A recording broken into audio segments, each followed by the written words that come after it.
Grabe kasi first na pamangkin ang ikinasal, so medyo hindi pa rin nagsisink in. Pero Albert, ingatan mo si Christine. Andun dapat yung respeto sa asawa. So, sinulat ko dun sa envelope yung, hindi ko na sure kung Ephesians 5:33. But anyway, yun nga, love your wife and then respect your husband. So, today marks the beginning of your journey as a couple, as husband and wife. Ang prayer ko na sana si Lord ang maging center ng inyong marriage. Beautiful marriage. Wala naman kasi sa edad kung kailan ka ikakasal or pwedeng sa edad ko, diba? Who knows?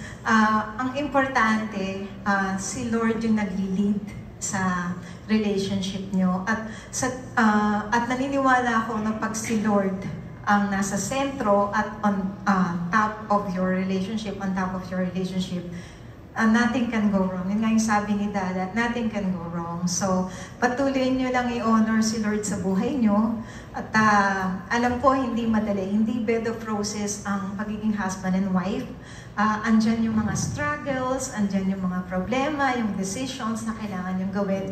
Pero lagi nyo lang i-consulta si Lord. Kasi hindi niya kayo pababayaan. Didinggin niya,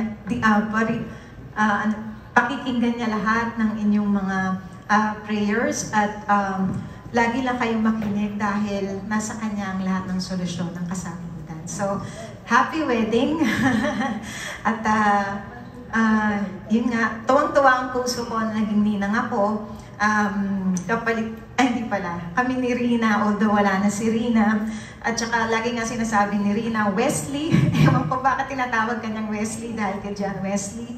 So, although hindi nakaabot si Rina, sinabi niya lang nung bago siya mamatay na, yun nga sinasabi niya, ikakasal kayo nung 2024, tapos hindi natuloy. So anyway, alam ko na hindi niya man alam ang nangyayari dito, pero alam ko ang siguro yung joy na ikinasal kayong dalawa. So, God bless you at alam ko na magiging fruitful at saka magiging masaya ang lalakbayin niyo bilang mag-asawa. God bless you.